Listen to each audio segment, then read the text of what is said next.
الحمد للہ رب العالمین والصلاة والسلام علی سید الانبیاء والمرسلین اما بعد فاعوذ باللہ من الشیطان الرجیم بسم اللہ الرحمن الرحیم صلو علی الحبیب صلی اللہ تعالی علی محمد صلی اللہ علیہ وسلم۔ طارق مسعود صاحب کی جو ویڈیو وائرل ہوئی تھی تو علماء نے اس پر ان کی گرفت کی اور توبہ و رجوع کا مطالبہ کیا، مگر بعض لوگ ایسے نکل آئے کہ جنہوں نے فرقے واریت میں آ کر الزامات کی بوچھار شروع کر دی اور اہل سنت و جماعت حنفی مسلک کے علماء پر، اکابرین پر اعتراضات شروع کر دیے اور لوگوں میں یہ جھوٹ بات عام کرنا شروع کر دی کہ جو بات مفتی طارق صاحب نے اپنے بیان میں کی تھی وہی بات بریلوی مکتبہ فکر کے اکابرین علماء نے بھی اپنی تحریروں میں کی ہے، تو لہٰذا بے ادبی و گستاخی کا جو فتویٰ مفتی طارق صاحب پر لگایا گیا ہے، یہ لوگ اپنے اکابرین پر بھی وہی بے ادبی و گستاخی کا فتویٰ لگائیں۔ اس حوالے سے وہ ایک عبارت تفسیر نعیمی کی پیش کرتے ہیں۔ مفتی احمد یار خان نعیمی رحمۃ اللہ تعالی علیہ نے جو قرآن مجید فرقان حمید کی تفسیر لکھی ہے،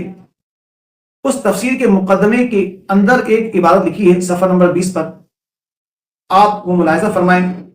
اسکرین پر آپ کو نظر بھی آ رہی ہوگی کہ مفتی طارق صاحب کی جو بیان کی ریکارڈنگ تھی اس میں الفاظ کیا ہیں اور جو مفتی احمد خان یار نعیمی رحمۃ اللہ تعالی علیہ کی جو عبارت ہے اس میں کتنا فرق ہے۔ آپ فرماتے ہیں بعض کلمات نحوی قاعدے کے خلاف معلوم ہوتے ہیں لیکن وہ پڑھے ویسے ہی جاتے ہیں جیسے کہ ثابت ہو چکے، مثلا علیہ اللہ ما انسانی لنسفعا وغیرہ۔ اب غور طلب یہ ہے کہ مفتی طارق مسعود صاحب نے جو الفاظ کہے تھے وہ کہے تھے غلطی کی قرآن میں 100% غلطی ہے، 100% کیا ہے، مسٹیک ہے، تو غلطی کی نسبت انہوں نے قرآن شریف کی طرف کی تھی، اور مفتی احمد یار خان نعیمی رحمۃ اللہ تعالی نے غلطی کا لفظ ہی استعمال نہیں کیا اور یہ کہا کہ بعض کلمات نحوی قاعدے کے خلاف معلوم ہوتے ہیں۔ اب نحوی قاعدے کے خلاف معلوم ہونے کی جو نسبت ہے وہ بھی قرآن کی طرف نہیں کی بلکہ دیکھنے والوں کی طرف کی ہے کہ جو قرآن مجید فرقان حمید میں خرابیاں ڈھونڈنے کی کوشش کرتے ہیں اور غلطیاں ڈھونڈنے کی کوشش کرتے ہیں، یہ ان کو خلاف معلوم ہو رہی ہے کہ قرآن میں جو ہے کوئی غلطی نہیں ہے۔ تو مفتی طارق صاحب کی جو بات تھی وہ تھی غلطی کے اوپر معمول کہ غلطی ہے اور نسبت تھی قرآن کی طرف۔ مفتی احمد یار خان نعیمی نے جو بات لکھی وہ غلطی کا لفظ استعمال نہیں کیا، اور بات یہ کہی کہ بعض آیتیں نحوی قاعدے کے خلاف معلوم ہوتی ہیں، اور کن کو معلوم ہوتی ہیں یہ آگے ذکر آ جائے گا، یہ ان کو معلوم ہوتی ہے اس میں دیکھتے ہیں جو اسے نحوی کی قاعدے کے خلاف سمجھتے ہیں، ان کے خلاف، ان کے متعلق بات بولیے۔ آگے کیا فرماتے ہیں، اگر کوئی منصف ان باتوں کو بنظر انصاف دیکھے تو قرآن پاک کے قبول کرنے میں تعامل نہ کرے۔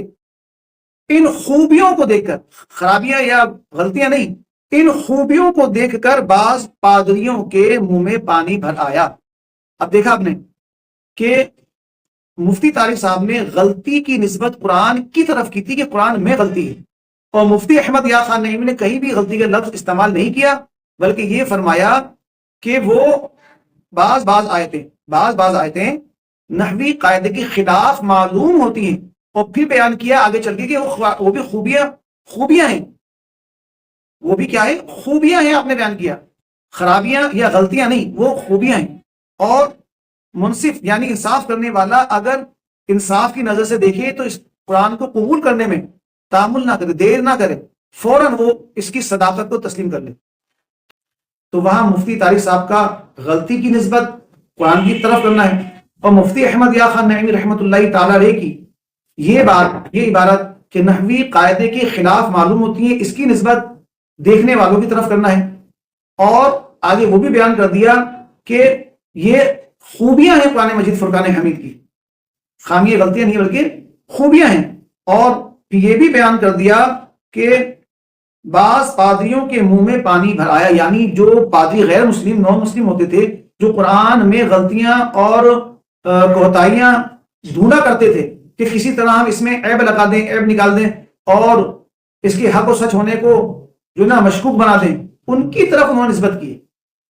کہ انہیں نحوی قاعدے کے خلاف معلوم ہوتی ہیں نہیں، انہیں معلوم ہو رہی ہیں۔ اور پھر بیان یہ بھی کر دیا کہ جناب والا یہ خوبیاں ہیں، تو غلطیوں میں اور خوبیوں میں بڑا فرق ہوتا ہے۔ غلط چیز میں خوبیاں نہیں ہوتی ہیں، غلط کو غلط ہی کہا جاتا ہے اور خوبیوں کو خوبیاں کہا جاتا ہے۔ تو مفتی طارق مسعود صاحب کی گفتگو میں جو الفاظ استعمال ہوئے اور جو الفاظوں کا چناؤ مفتی احمد یا خنیمی نے کیا، اس میں بڑا فرق ہے۔ غلطی کی نسبت قرآن کی طرف کرنا بے ادبی گستاخی ہے، اور خوبیاں قرآن کی بیان کرنا اس کو بے ادبی گستاخی قرار دینا انصاف کے تقاضوں کے بالکل برعکس اور خلاف ہے۔ اللہ تبارک و تعالی ہمیں ایسے لوگوں سے بچنے کی توفیق عطا فرمائے اور ہمارا خاتمہ بالخیر ایمان پر فرمائے۔ اللہ تعالیٰ سے دعا ہے کہ کہنے میں، بیان کرنے میں یا پڑھنے میں کوئی غلطی جانے انجانے ہو گئی ہو تو اللہ تبارک و تعالیٰ اپنے پیارے حبیب صلی اللہ علیہ وآلہ وسلم کے صدقے طفیل، ان کے وسیلے جلیلہ سے ہماری بے حساب مغفرت فرمائے۔ آمین بجاہ النبی الامین صلی اللہ علیہ وآلہ وسلم۔